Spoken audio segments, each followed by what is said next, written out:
akses gitu. Oke, udah. Jadi kita akan melanjutkan tentang ketimpangan sosial dalam era globalisasi ya teman-teman. Jadi ketimpangan sosial itu apa sih, ya kan? Nah, ketimpangan sosial itu dapat diartikan sebagai ketidakadilan, ya, ketidakadilan di dalam masyarakat dalam bentuk status ataupun kedudukan di dalam masyarakat gitu. Jadi ada sesuatu yang nggak adil yang diterima oleh masyarakat. Itu namanya ketimpangan sosial, ya. Nah,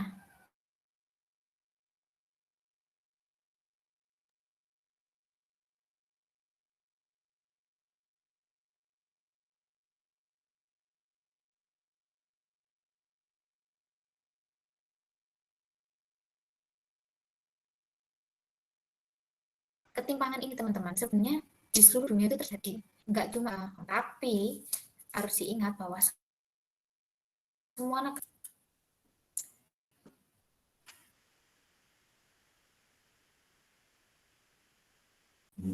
Nah, penyebab dari ketimpangan sosial ini ada apa aja sih?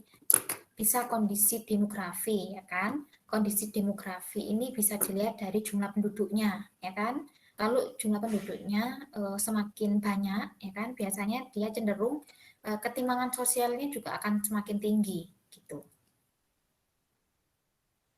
Lalu kalau jumlah penduduknya lebih rendah, biasanya mereka cenderung akan ketimpangannya akan sedikit lebih rendah daripada negara-negara yang memiliki jumlah penduduk lebih tinggi tadi. Lalu yang kedua, komposisi penduduk. Komposisi itu berdasarkan umur ya teman-teman. Contoh, kalau misalnya suatu negara yang tua atau usia tanggungan ini lebih banyak daripada usia pekerja, otomatis kan komposisinya ini nggak seimbang kayak gitu. Atau yang usia pekerja ini lebih banyak daripada usia yang tidak bekerja, itu kan juga menjadi permasalahan ya kan. Nah itu komposisi penduduk itu juga menyebabkan ketimpangan. Lalu yang ketiga, persebaran penduduk. Nah, persebaran penduduk yang nggak seimbang nih, itu juga bisa banyak di Pulau Jawa daripada di pulau-pulau yang lain ya kan. Nah, ini juga merupakan ketimpangan sehingga yang kayak lebih banyak dibangun pembangunannya banyak terjadi, persebaran penduduknya itu lebih banyak di Jawa gitu daripada di kota-kota yang lain. Nah, tapi sekarang pemerintah lebih ini ketimpangan itu diminimalisir lah sama pemerintah saat ini. Jadi pemerintah juga banyak membangun di daerah-daerah terpencil, di pulau-pulau yang lain selain Pulau Jawa, sehingga kita tuh bisa maju sama-sama kayak gitu. Apa yang didapat di Jawa itu juga bisa didapat di daerah luar Jawa kayak gitu. Selain penyebab ketimpangan sosial dalam kondisi demografi, ya kan, demografi ini penduduk, kondisi penduduk gitu, kondisi demografi. Nah, ternyata juga menyangkut pada kondisi pendidikan. Nah, ketimpangan sosial itu bisa yang menjadi penyebab juga misalnya kondisi pendidikan. Pendidikan di satu tempat di tempat yang lain itu juga berbeda teman-teman. Mungkin dalam ini kualitas ya kan, itu juga ketimpangan teman-teman, kualitas pendidikan. Contoh, kenapa sih kok UN itu ditiadakan ya kan, kayak sekarang kan UN kan ditiadakan, kenapa sih UN ditiadakan? Itu karena kondisi pendidikan kita ini harus kita akui nggak sama teman, satu tempat dengan tempat yang lain. Contoh, apa yang kamu terima di Surabaya, pendidikan di Surabaya itu belum tentu kualitasnya juga diterima di tempat yang lain gitu selain Surabaya. Nah, jadi misalnya nih kamu udah belajar sampai X kayak gitu. Nah, kota yang lain tuh misalnya masih sampai L, sampai K kayak gitu tuh, jadi nggak bisa disamakan. Nah, ini yang namanya ketimpangan. Nah, ketimpangan dalam pendidikan.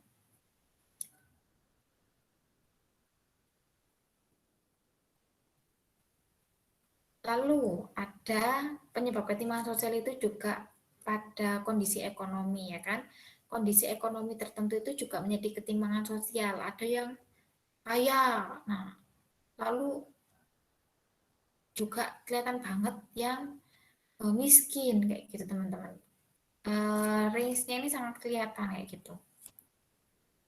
Contoh, contohnya kalau kalian lihat di video yang banyak beredar akhir-akhir ini ya kan, Bu Risma belusukan ya kan. Nah, kalian akan lihat itu di kota yang besar seperti Jakarta ternyata tidak menutup kemungkinan kita nggak menemukan yang namanya misalnya kayak gelandangan atau orang-orang yang tunawisma kayak gitu.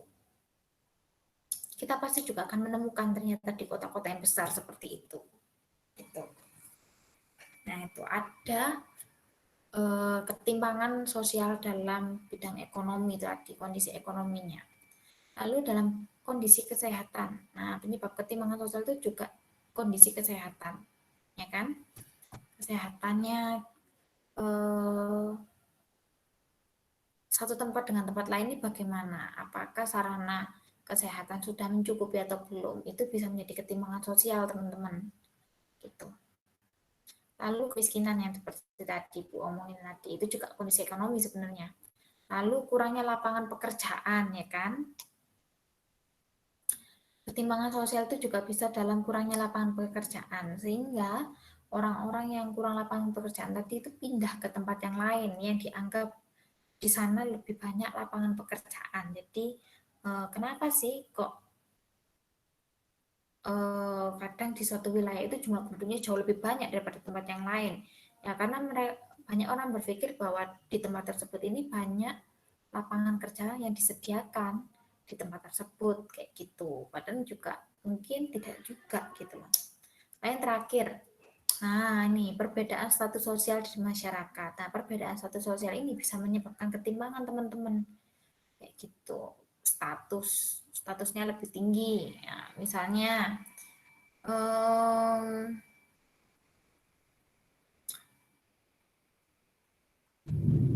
yang satu misalnya status sosialnya ini misalnya sebagai apa ya? Orang terkaya di kampungnya kayak gitu ya kan, orang terkaya di kampung. Nah, itu timbang banget sama misalnya yang hanya sebagai misalnya kayak buruh pabrik atau apapun di tempat tersebut. Nah, itu akan terlihat teman-teman. Apalagi kayak misalnya di desa-desa atau di kampung-kampung ya kan, itu kan terlihat. Jadi mereka akan bisa menunjukkan kayak misalnya dengan rumahnya jauh lebih baik, jauh lebih mewah mungkin kayak gitu. Perbedaan status sosial kayak gitu. Mereka mungkin punya A, B, C, nah terus yang satu ini nggak punya apa-apa, rumahnya sederhana, makan seadanya, mobil juga nggak punya. Nah itu perbedaan status sosial. Nah ini teman-teman, bentuk dari ketimpangan itu ada 4. Ada ketimpangan pendapatan, ya kan? Ketimpangan pendapatan ini ya pendapatan orang satu dengan orang yang lain itu berbeda-beda teman-teman, ya kan? Itu yang menjadi ketimpangan. Bahkan ada yang tinggi semakin tinggi gitu, yang rendah rendah banget, kecil banget, bahkan mungkin eh, ada yang mungkin gajinya itu nggak cukup untuk dia buat buat mencukupi kebutuhan hidupnya kayak gitu. Salah satu cerita ya yang ibu rasakan ya kan, ketika di Surabaya ya kan, anggaplah kita cukup ya kan dengan kondisi yang ada sekarang dengan gaji sekian kayak gitu. Nah, ketika kamu berkunjung ke tempat lain, ternyata kamu menemukan misalnya kayak seorang teman kayak gitu ya kan. Di kota lain tuh kamu menemukan seorang teman. Nah, ternyata pendapatannya mungkin dia miliki itu jauh lebih kecil daripada apa yang kamu dapat gitu teman-teman. Bahkan kalau kamu hitung-hitung mungkin ya ampun itu cuma kok aku itu cuma cukup buat uang bensin kok itu. Uang makanku aja nggak cukup. Uang jajanku tuh aja nggak cukup kayak gitu. Itu ada teman-teman. Itu salah satu bentuk ketimpangan pendapatan gitu. Mungkin kita sama-sama guru ya kan, tapi ternyata gajinya berbeda antara di kota besar dengan mungkin ada di tempat yang paling terpencil kayak gitu. Nah itu, atau mungkin ya profesinya berbeda ya kan, jadi pendapatannya juga berbeda, seperti itu ada juga. Lalu ini bentuk ketimpangan gender ya kan, gender. Jadi ternyata gender itu juga menjadi salah satu bentuk ketimpangan teman-teman.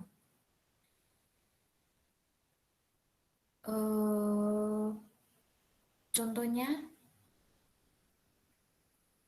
ada beberapa hal yang mungkin boleh dilakukan hanya laki-laki kayak gitu. Nah, ini sebuah bentuk ketimpangan gender, teman-teman.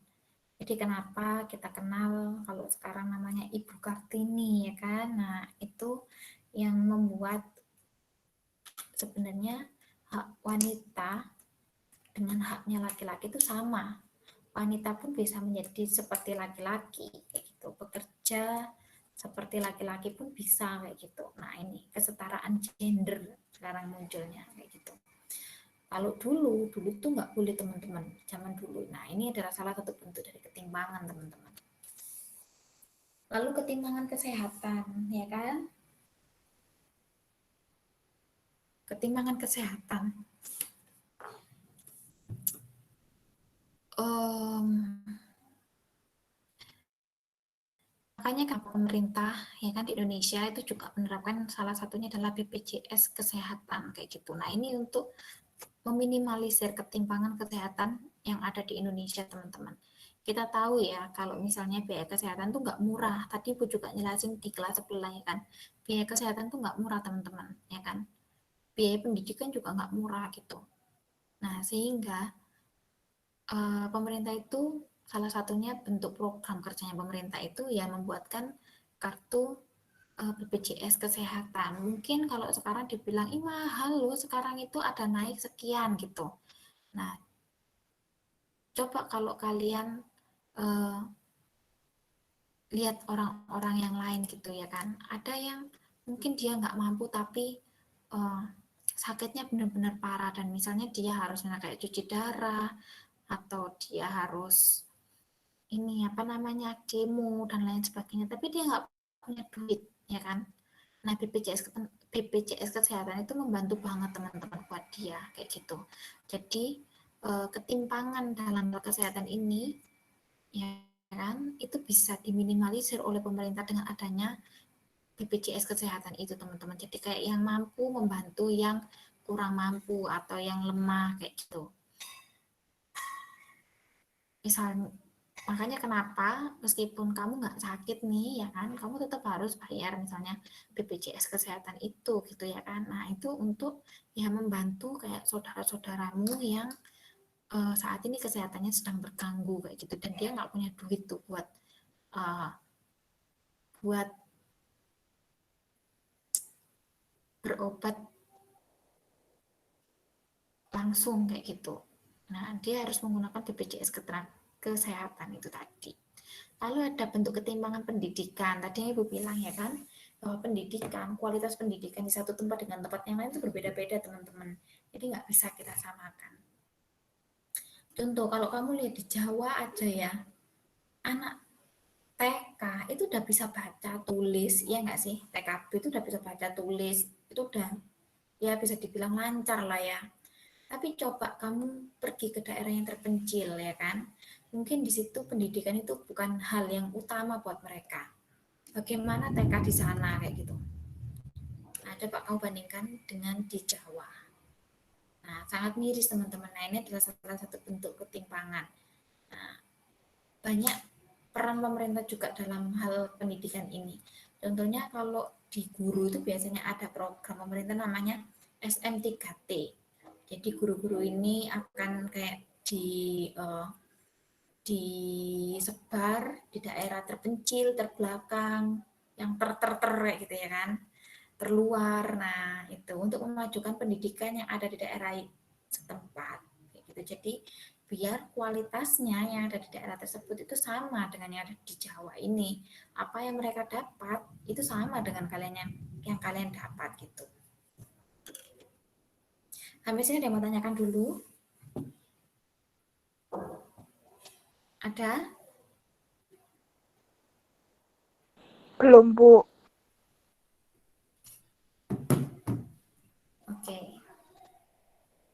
Dampak dari ketimpangan itu apa sih? Yaitu ada kemiskinan, ya. Dampaknya itu kemiskinan. Lalu terlantar, banyak orang yang terlantar, ya kan?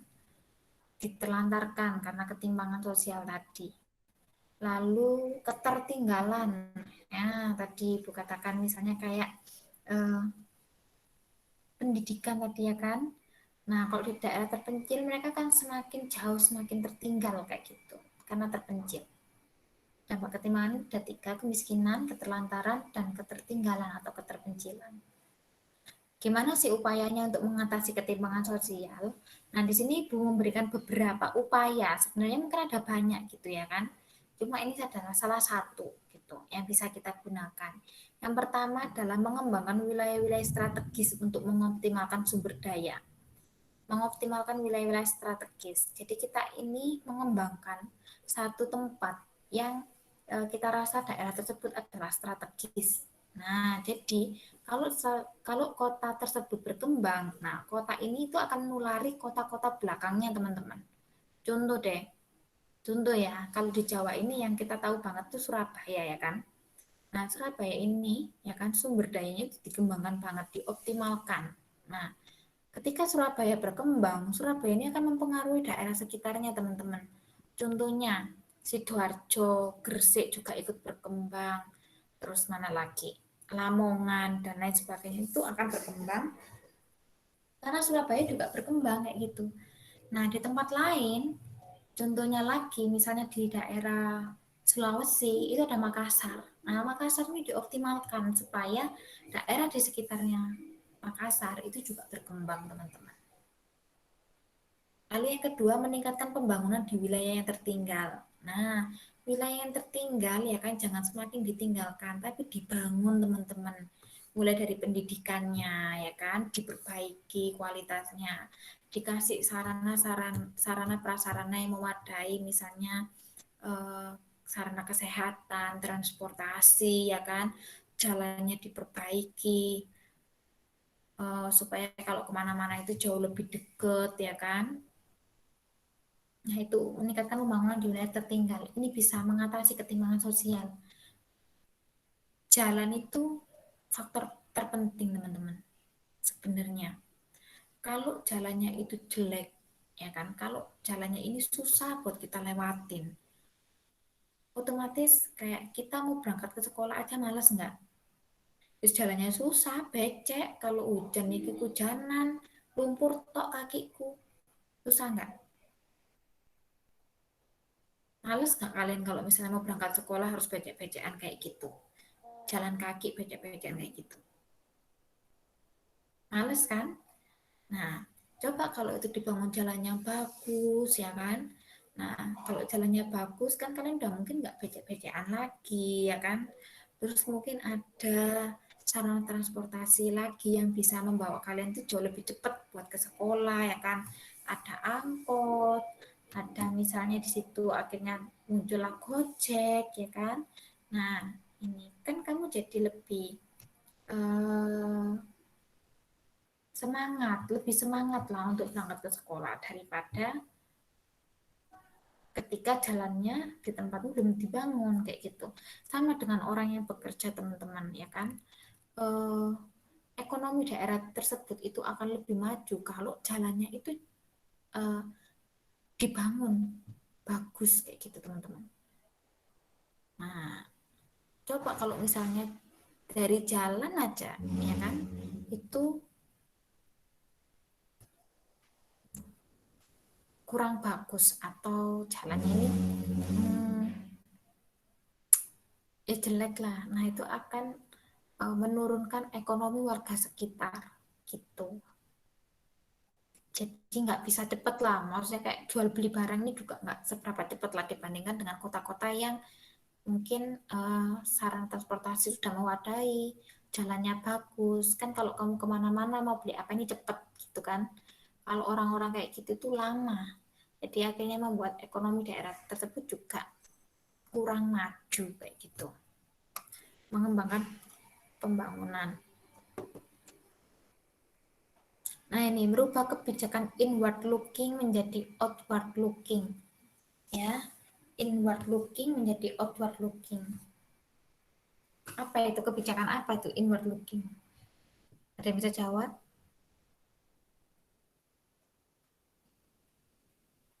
Apa? Inward looking.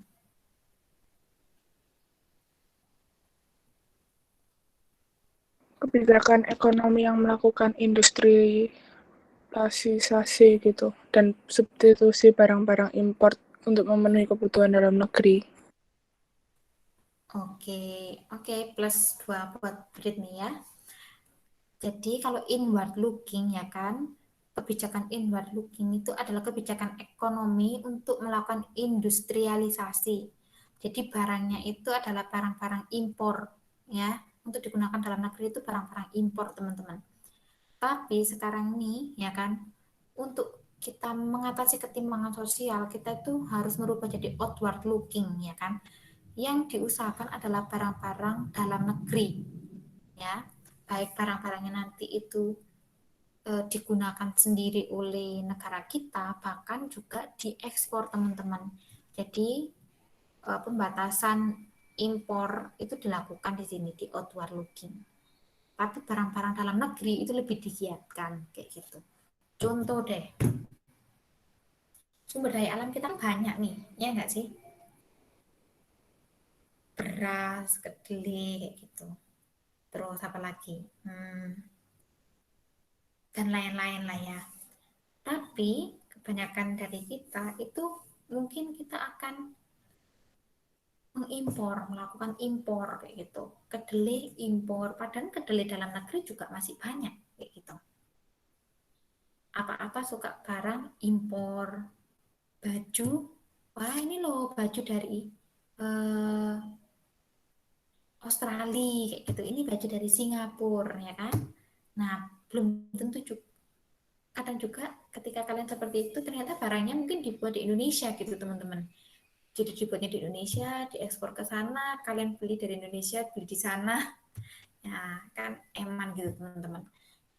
Kalau outward looking ya kan, kebijakan outward looking ini teman-teman, salah satunya itu bisa mengatasi yang namanya ketimpangan sosial dalam bidang tenaga kerja tadi teman-teman. Jadi dari sini nanti banyak banyak orang yang akan bisa bekerja dengan outward looking ya kan. Terus juga kalau permintaan jauh lebih banyak ya kan, barang dalam negeri ini jauh lebih diminati daripada barang-barang dari luar negeri, otomatis uh, ketimpangan sosial ini akan sangat mudah diatasi teman-teman. Ya kan? Itu berhubungan sama lapangan kerja, tingkat lapangan kerja kayak gitu. Jadi akan bisa menambah pegawai, menambah tempat lokasi industrinya kayak gitu teman-teman. Tuh. Yang keempat adalah membangun kembali kepercayaan masyarakat dan membangun serta rehabilitasi infrastruktur. Nah ini bagus banget. Upaya mengatasi ketimpangan sosial itu nggak cuma kita bangun-bangun sarananya aja, tapi juga kepercayaan masyarakat itu juga dibangun teman-teman. Contohnya kayak kemarin tuh Bu Menteri kita ya kan, Menteri Sosial kita Bu Risma ya kan, nggak bisa lah orang-orang kayak gitu tuh kayak langsung kita suruh ini nih kamu harus nempatin ini nih kayak gitu, nggak bisa, kamu harus dipindahin ke sini, nggak boleh kamu jalan-jalan sekitar Jakarta, nggak boleh lah, nggak bisa kayak gitu, nggak masuk, ya kan? Harus bagaimana? Harus dibangun kepercayaan orang-orang. Bapak ikut saya ya, saya berikan tempat tinggal. Nah, dibangun dulu, Bapak percaya ya sama saya ya. Nah, ketika orang itu percaya sama kamu, ya kan, bahwa kamu bisa mengatasi ketimpangan sosial, ya kan. Nah, mereka akan mau ikut kamu kayak gitu. Mereka akan mau tinggal di tempat yang kamu sediakan, yang disediakan oleh pemerintah kayak gitu. Nah, ini jadi upaya mengatasi ketimpangan sosial oleh pemerintah itu bisa berhasil. Yang terakhir teman-teman, ya sebelum kita akhiri, menyeimbangkan pertumbuhan kota metropolitan, ya kan? Nah, harus seimbang pertumbuhan kota-kota di Indonesia itu. Gak boleh yang kotanya udah besar nih, dia cuma fokus ke kotanya aja, enggak. Tapi dia juga harus membangun yang Ibu bilang tadi, membangun daerah sekitarnya teman-teman. Gitu. Apapun barang yang dibutuhkan itu biasanya disuplai dari daerah-daerah sekitarnya. Nah, itu membuat daerah-daerah sekitarnya juga akan semakin besar. Gitu, dibangun. Gitu. Ada yang mau tanyakan sampai sini? Ada? Enggak. Enggak? Oke, terima kasih untuk hari ini ya. Nanti pertemuan ke depan kita akan ada tugas, ya kan? Tugasnya seperti ini. Nanti bisa dikerjakan gitu. Tapi untuk saat ini belum. Itu pertemuan besok ya. Terima kasih untuk waktunya hari ini. Makasih, Bu. Ya, Oke, sama-sama. thank you, Bu. Thank you. Makasih, Bu. Semangat. Ya, sama-sama.